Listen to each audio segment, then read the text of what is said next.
What's your intention for man's work?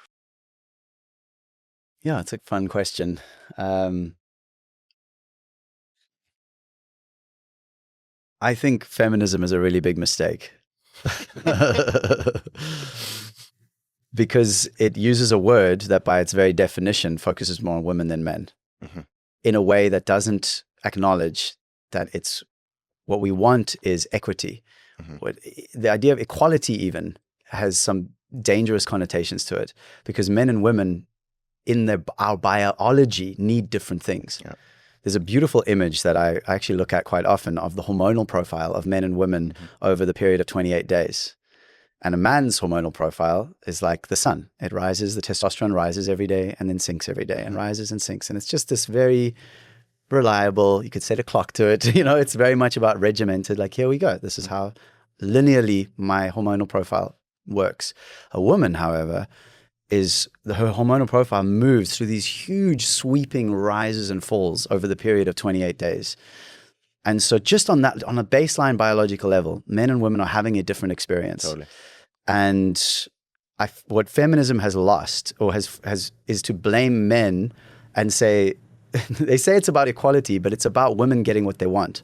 And women don't necessarily, what women want changes a lot every month within this huge sweep of emotion and hormonal transformation.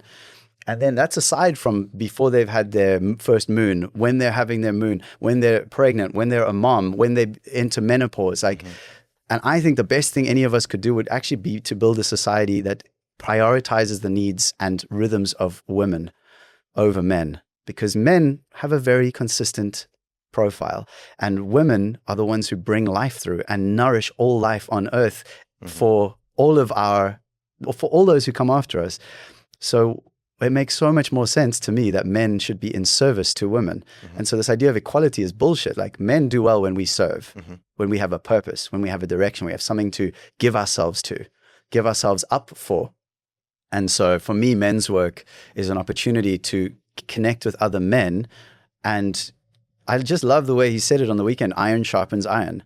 There's something I get when I work or interact with men that I don't get from women. And I'm speaking as like, I was your best feminist for most of my life, up until probably my late 20s or early 30s.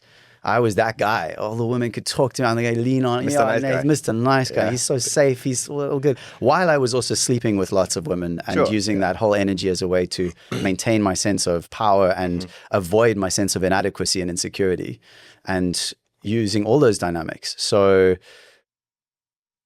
women love feminist men. They don't like fucking them. So there's something in that. Like, what is it about a Mr. Nice Guy man who's so accommodating and just does whatever you want, baby. Like, yeah, women are the best. Men are terrible. Fuck men. Let's go women. And women are like, that's so cool. I'm going to sleep with the bad guy. I'm going to sleep with the naughty boy, you know, not even the naughty boy, the bad guy, which is terrible as well, because that archetype of man is also is harmful. It's as harmful as the feminist soft guy who's got no balls and doesn't know how to hold his own with a woman so that she can feel safe enough to fully go into chaos and come out of it transformed and juicy and like available and open because she's been held. So we need that man who is the powerful man, the king, the leader, the warrior, who can hold the chaos and witness the chaos without reacting to it. And that's what I get from men's work, is I get to practice all of that, because the men I can get really strong with men in a way that I can't with women, and that I shouldn't with women. I think we've made so many mistakes in our languaging, in English in particular. I don't speak any other languages, but saying like that term that used to be popular is the weaker sex. Women is the weaker sex. It's clearly bullshit. And there are aspects of truth within it, which is that men generally are physically stronger than women. Most men are stronger than most women. Most men can build muscle faster than most women. Most men are designed for physical acts more than most women. And that's just a general baseline. That's not a limitation. That's not how it is for everybody. We can change that depending on how we move ourselves. But again, if we just follow the template nature's already given us, life improves. So it's a long-winded answer to your question. But for me, men's work is my opportunity to practice my biology, is to practice. It's also a way that I don't have to do that thing I used to do with my wife and with other women, where I would dump all my shit on them, because that's what they're asking for, but it's not what they really want.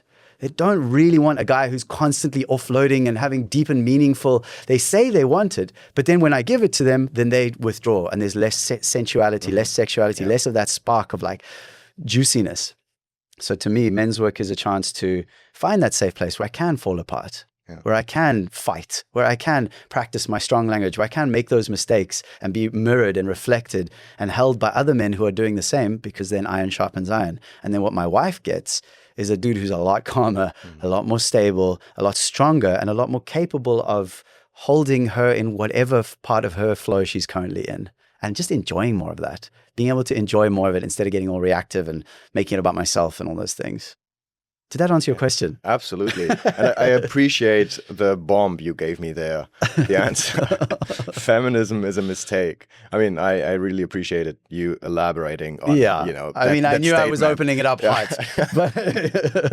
But then again, I wonder, I mean, feminism, and it's such a polarizing topic, obviously, just like so many. But I see feminism as a spectrum. And I definitely see the benefits in, over the last few decades, even centuries, we've been living, especially in the West, in a very, obviously man-dominated society, patriarchy, you might say, which created some debatable outcomes. And now feminism was kind of like a counter movement that pushed the pendulum into the other direction, to kind of like, the ideal end result would be to balance it out a little bit, right? But because it went so far into the other direction with those quote unquote extreme feminists, what it created, among others, is another extreme masculinism or manosphere. Have you seen manosphere? I was thinking that exact term. I was like, and now, especially due to social media and the algorithms, we're pretty much caught in those two extremes.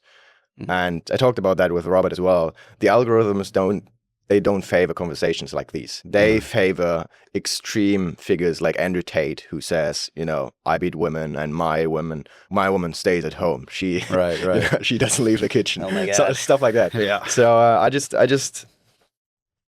I don't know where I want to go with this, but would you say there are benefits to the feminist movement as well? Yeah, I might want to call it something else. I think maybe we need a new name, because that name has become so misaligned. It's like so... Another ideology. Or just not an ideology. I mean, we've already got the template from nature. Like, nature's already given us a template of what humans need from each other, from life, from inside. So we're trying to reinvent a wheel here. I mean, it's a big problem. It's a big challenge, because our whole society, we're talking about feminism right now. We could be talking about shoes, and it would be as fucked up, as far from nature. Like, we could be talking about birth or death, those big ones. We could be talking about career or purpose or work. We could be talking about like any topic we want to cover right now. We are so far from what nature gave us that it's very hard to know where the baseline is. So in terms of, I think feminism, earlier you said, men and the patriarchy have caused a pretty bad thing. I think it's boys in men's bodies. I think we have to go deeper. Like, it's not just men. It's traumatized individuals who had no community, who didn't have a holding space for processing the wounding they received, the separation from source that they received through their circumstances. And I don't know when that started, but it had a beginning, because there are tribes or indigenous folk who still have that connection to source, where that never went away, where they still understand that we are part of an ever unfolding infinite cycle of birth, growth, decay, death, and rebirth, and that there's nowhere to go. And they lived that consciously.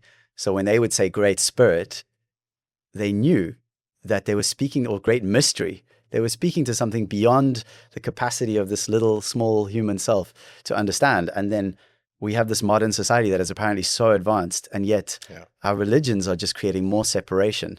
Our commerce and the way that we live our lives is destroying the very thing that has birthed us. Well, not destroying, she's going to be fine, but we're certainly destroying our chance of having a beautiful time while we're here for this brief moment rapidly. So in terms of, has feminism helped? I don't know if it has, because now we have the manosphere. Yeah. And we have that site. I mean, I haven't done any looking into this. I literally haven't had the time or energy. I've barely been online recently. But someone said to me, did you hear about that website where... My girlfriend sent it to me a few days ago. Yeah, and I don't know more than it than what like someone could say in a few sentences, because I haven't looked it up. But just that alone, so I don't know the authenticity of the statistics they're giving or where it comes from, all that stuff. But the fact that something like that even exists, to me, says that feminism hasn't worked. Yeah, I'm trying to find Neither has the manosphere, obviously. Neither of those are good things. The idea of honoring that we all have value, that whether you're a man or a woman or a child or an animal or a plant, that all of it has value, I'm all in on that idea. Yeah.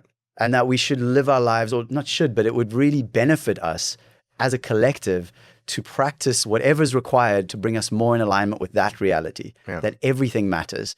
The sand on the beach matters. You know, the stars matter, men matter, women matter, everyone, it all matters. It all has value. It all has meaning, because it has been created by a great consciousness that is choosing this in this moment. So I don't know what to call that. Universalism, maybe?